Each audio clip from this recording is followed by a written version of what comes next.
trying to get an airstrike over on that opposite side.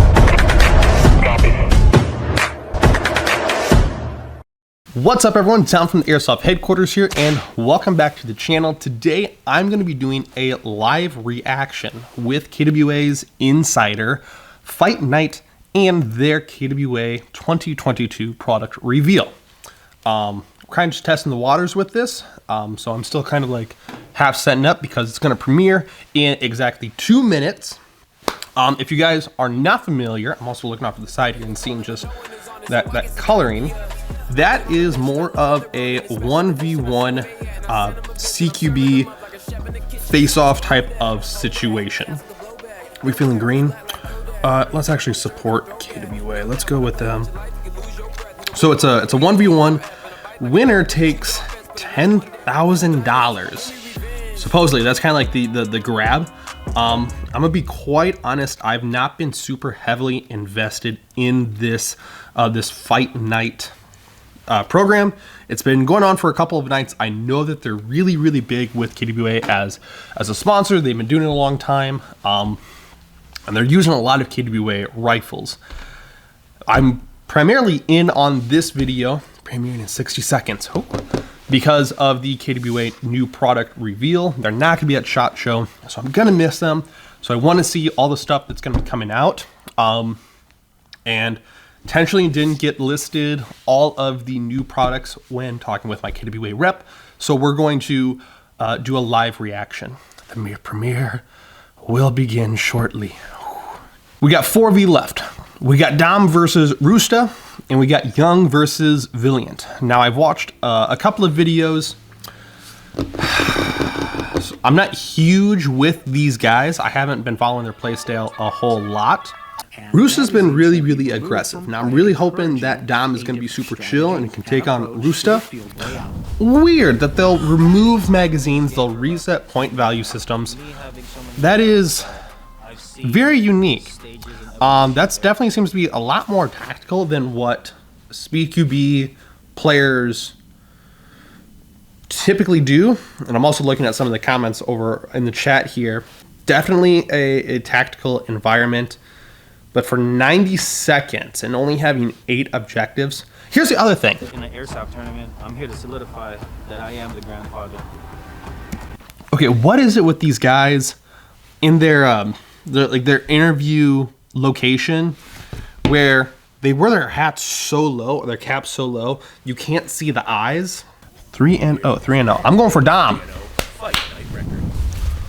The guns these competitors are using for this match will be the EMG Combat Master pistol and the EMG Noveski rifle. Okay, they're going head to head. Rusta deals with Dom's accuracy. Not a fan of that name calling. I really like the fact that these guys are using bare bone stock guns. That way they are completely and truly reliant on their experience levels and their abilities as players, and not so much reliant on their equipment and the parts and components that are inside there. And my heater also just turned on, so I gotta go turn that off. And it's hard to backseat quarterback. I would probably have gone for the EMG Noveski rifle, just for a little bit more reliability, especially since they were going back and forth with the pistols. And what happens is, with that tracer unit on the end of the barrel, and that slide needed to operate, it can sometimes hang up the movement of the slide, or it can move the BB just enough in order to make it pretty unusable, even at these distances of 30 to 50 feet.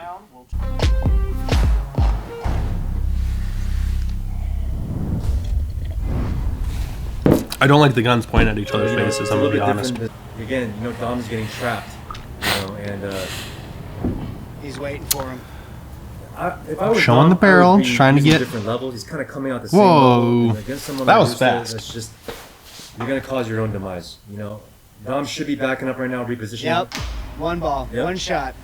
Done deal. He gave. Dom, why are you pushing? I mean, this is very back. Close. That's what we should expect. These guys evenly matched up in experience. Look, god damn. Just Dom, you played chicken for so long, you got knocked out. Shot. Rooster, way more good hold effective position. and Again, why is the hat so low? Can't see the eyes. Where's the hat?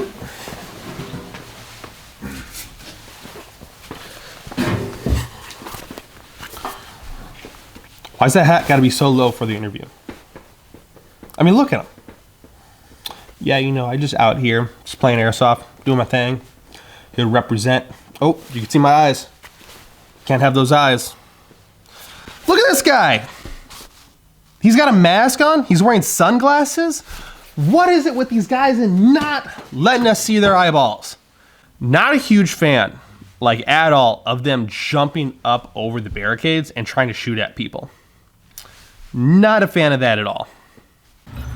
Super hard to dodge while in the air. Center, it's Again, I'd probably go with the EVE. Young in a comfortable lead, 80 points to Valiant. Yeah, there's a little bit more length to it, but that barrel's not going to be wobbling on me as I'm shooting. Valiant's jumping as well. Sure I don't get that. Low is actually a really good place to be in close quarters, because most people are just really accustomed to that chest high level. So getting really low, real close to those doorways, really good way to like be super sneaky. At one indoor field, I played really low, really fast, going around bunkers and barriers, really low, even laying on my back, waiting for people to aggress forward so that I could take them out. Especially with those Glock-style barrels, very easy to put too much weight onto the very front of the barrel in order to get it to act a little wonky. But if you're like using SOOOOO, you can bypass that system pretty easily, or that fault, because you're just forcing that slide backwards. So while you can get the slide to fire, you can get the round to go out of the barrel through the tracer unit, you're going to get a little bit more inconsistencies. Again, based on stuff that I've experienced.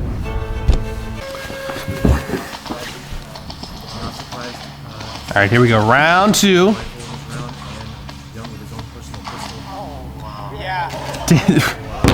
Valiant taken out so quick.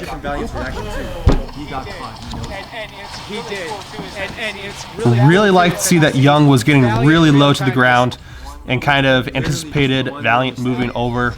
Really good movement on Young's part. Exactly that. We just saw Rooster hold a position. And that right there is when my battery-powered microphone decided to shit itself. Hey, several days later, get around to editing that footage and realizing that there was equipment failure. And what kind of video would it be from the Airsoft headquarters if we didn't have failure of equipment or trucks interrupting us? Leave a like.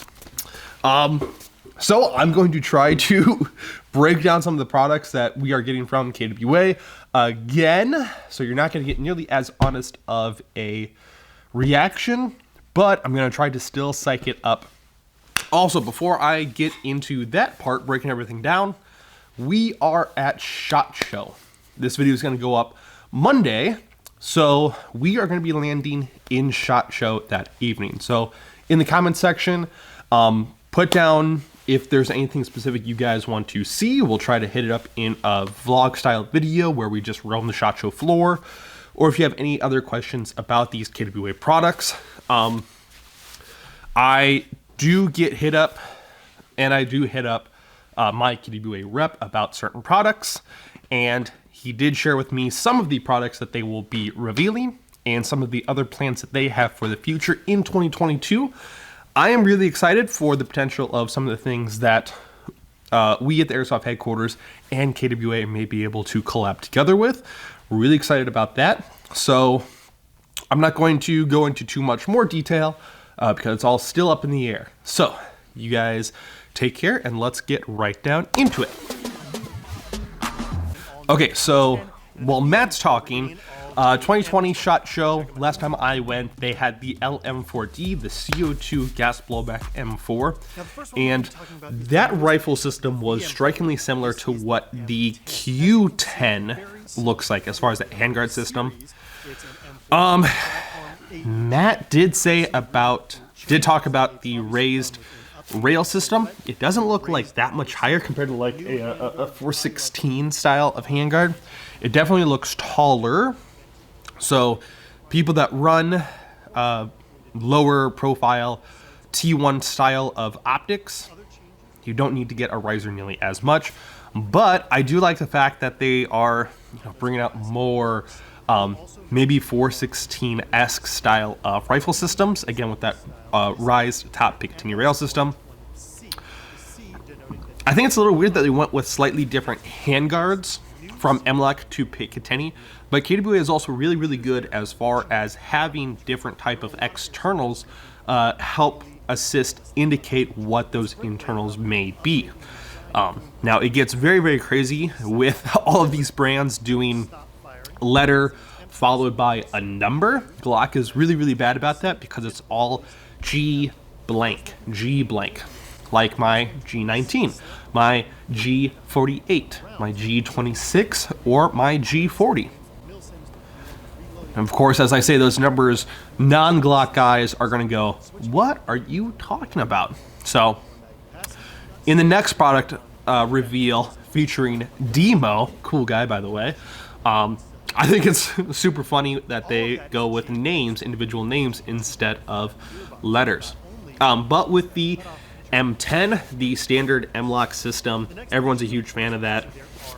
The Q10 having that standard, more military-esque type of handguard system. Looking at the light behind me, because I made a noise. But I absolutely love the AEG 3 electric recoil and the AEG 2.5 adjustable velocity internal system that KWA is producing. Love, love, love, love, love those internal systems. And again, if you guys aren't familiar, half of my collection is KWA. The other half is Avalon, or the VFC Avalon series. Just love those KWA products. So I did not get to hold any of the Polymer receiver of rifles, didn't get to test them out or anything like that, but it was discussed to me with my rep. So here it is. From KWA, and I think it's a solid system. I really love the fact that they're going with a polymer body, especially when it comes to the beginner base of players that are usually that 10 to 14 years of age, usually a little bit smaller guys.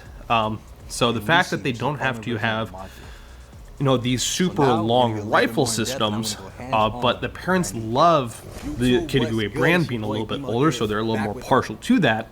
So if KWA did these polymer bodies, it can keep the rifle system shorter and the weight lower for those younger base players to go out and play with their parents that have some of the longer metal receiver type of KWA. So it's a good system to keep in the KWA family, especially with dads taking their kids out. I think it's a really, really good pairing.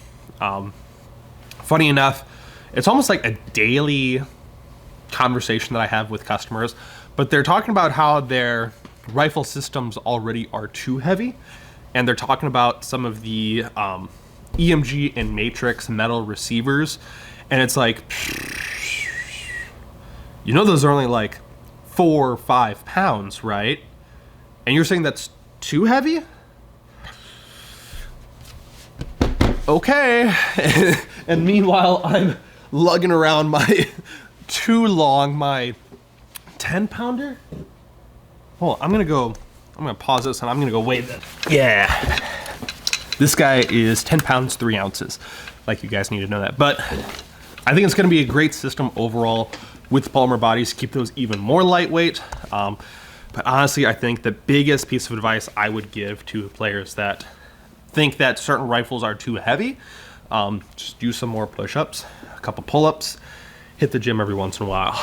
And they see me rushing, you can call me Demo, cause when I get the dust, boy, I shoot it like a freak. I be on my grind, ain't no need to waste time, I ain't hard to find, I be on the baseline. Man, I got a crew that is here to bust the wood. Hi, Scott. Leader that has brought the airsoft industry to amazing heights. Doesn't matter if you're a And beginner made it or pretty if you've far, been playing the game for and, decades. You know about KWA. For me, The Lithgow F90. So here's what's funny. When I first recorded my reaction to this, and again, it's all kind of silence, but I was up and down right around the table here, super excited for this system. I don't hide it, I maybe not mention it nearly as much, but I am not a fan of bullpup anything, period. Just not a fan at all. But one of the bullpup systems that I did have, granted I didn't have a whole lot of them, was an AUG, an AUG. And the fact that there's a gas blowback model coming out from one of my favorite brands got me really, really hype. Now, I don't know what the circumstances of this are. I really like this setup. I like that it's a more modernized bullpup. They do have a little more basic of a configuration.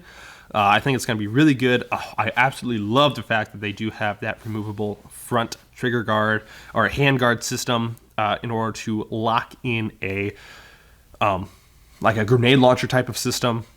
Really big fans of that. I am for sure going to get one of these for myself. This for sure is going to get added to my collection. I don't know what the internal system is going to be. I have this on mute and I haven't listened to it unmuted. Closed captioning is not working on this system, by the way, for some reason. And here's the other thing that I said. It's been 2 years since we saw the LM4D on the SHOT Show floor. There has not been any other news of it, even though someone in the chat was discussing that there is supposed to be news of the LM4D. Obviously, there is not any more news, and I was not relayed any more information about the LM4D, despite the fact I'm bugging my KWA rep about the LM4D constantly. So, as of right now, I don't foresee that there is going to be a production of the LM4D. Now, I think we all remember a time where I took a very, very hard stand about the MPX, and I was proven wrong. And I think that's just the universe giving me a big middle finger. But maybe if I take as hard of a stand this time, maybe we'll get the LM40. So, just like with the other video that I made that I did not have any of the sound on, I am taking a stance right now. I'm standing up, and I am telling you guys, we will not get an LM4D ever. CO2 has proven to be too difficult to work with for a gas blowback system. No one can produce a good CO2 gas blowback rifle system. We will not see an LM4D ever for the regular airsoft market. There, I made the stance, I made the statement, it is recorded. This is working. So, you all can be my witnesses. And I'm really hoping that it does actually come true. Fingers crossed for everyone. And that is it. That is all of the products that KWA plans to release in 2022. I anticipate that the AUG system is going to be pushed back, the F90 being pushed back into 2023.